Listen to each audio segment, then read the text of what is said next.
Nesse nosso antepenúltimo caso, eu quero que você imagine a seguinte situação. Você está dando um plantão no pronto-socorro, quando de repente chega uma mãe desesperada.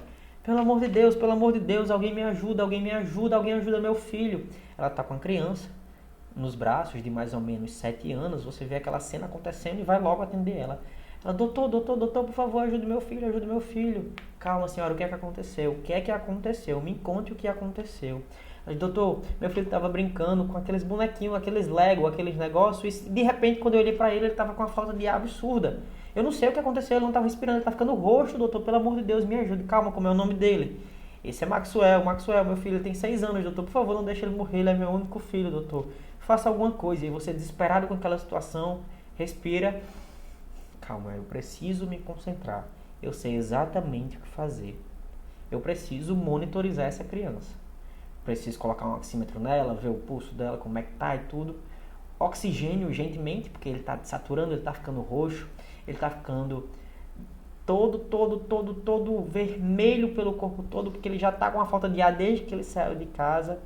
Então, você precisa dar oxigênio para ele. Além disso, você vai fazer um exame físico muito rápido nele, você percebe alterações na ausculta e diz: eu preciso entender o que aconteceu com essa criança, eu preciso de um exame de imagem, eu preciso ver alguma coisa.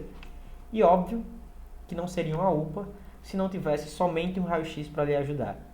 Então, você só tem um raio-x para lhe salvar e ajudar a salvar essa criança. E aí você pede o raio-x de Maxwell, de 6 anos de idade, que vem da seguinte forma. Dá uma olhadinha nesse raio-x.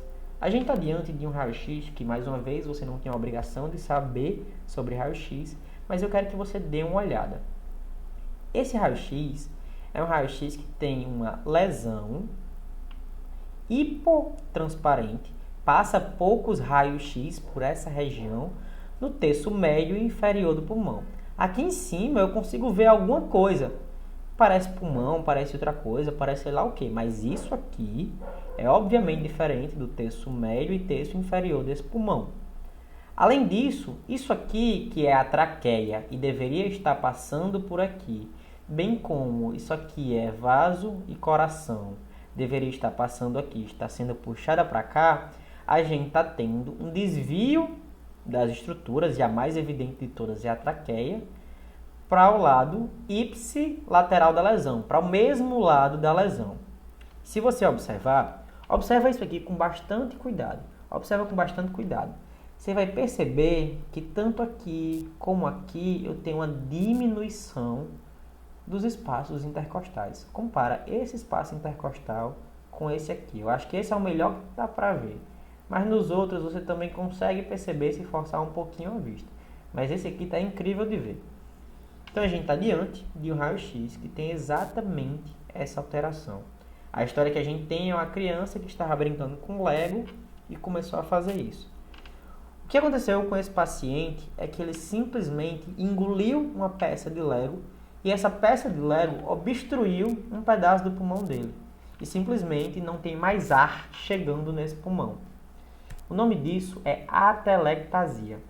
A atelectasia é o colabamento de uma área do pulmão. Isso pode acontecer por diversos motivos. Um dos principais motivos que você mais vai ver no pronto-socorro relacionado a crianças é porque engoliu um objeto, uma moeda, um brinco, uma pilha, porque estava brincando sem a supervisão dos pais, ou o pai distraiu e a criança engoliu uma pilha, e vai ter um colabamento daquela região do pulmão onde não está chegando ar. E aí o que é que a gente vai ver nesse paciente? Isso aqui é a parte que você tem a obrigação de saber, porque você está em um curso de semiologia que vai lhe ensinar a fazer o exame físico de um paciente. O que você vai ver é os espaços intercostais do lado com a atelectasia diminuídos. Afinal, eu tirei todo o gradiente de pressão que era responsável por fazer o distanciamento das costelas daquele paciente. Então, os espaços intercostais vão estar diminuídos.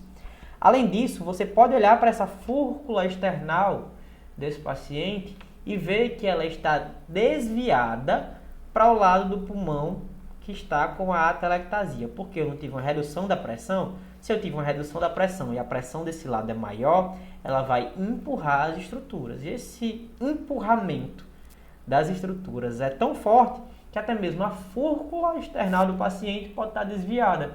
pode estar aqui, ó, apontando para cá, e isso só na inspeção você já consegue ver. Assim como você consegue ver também a clássica e não específica taquipneia e o uso de musculatura acessória, que também a gente já percebeu a essa altura que não é nada muito específico. Taquipneia e o uso de musculatura acessória diz pra gente que aquele paciente precisa de oxigênio suplementar, talvez até de uma intubação. Mas não diz pra gente exatamente o que é que causou essa dessaturação dele. E aí, continuando em atelectasia, no colabamento desse pulmão, você também precisa saber que eu tenho uma diminuição da expansibilidade de um lado, quando comparado ao outro. Eu tenho um frêmio do tórax vocal ali naquele exemplo, no terço médio e inferior do pulmão direito, diminuído ou até mesmo abolido, porque o ar não está passando, o ar não está chegando lá por causa dessa obstrução. O som vai estar maciço, porque não tem ar naquele pulmão. O murmúrio vesicular diminuído ou abolido. E tudo isso já você vai sentir naquele paciente só fazendo o seu exame físico.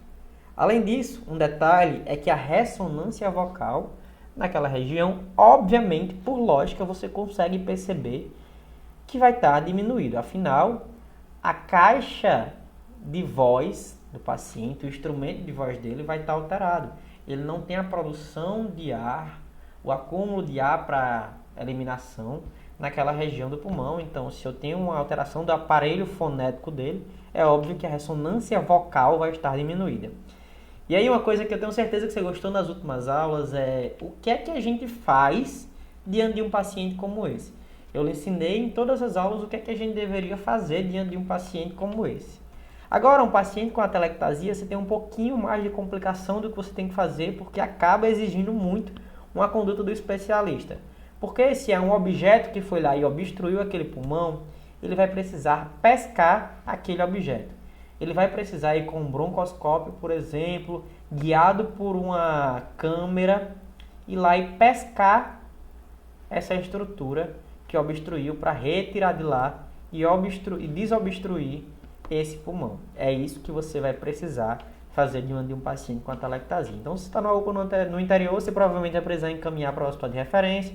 Se você está no hospital de alta complexidade, você vai precisar chamar o parecer da cirurgia torácica e algo desse tipo. Mas é uma situação de emergência médica que você precisa reconhecer e precisa saber o que você deve fazer diante de um paciente assim.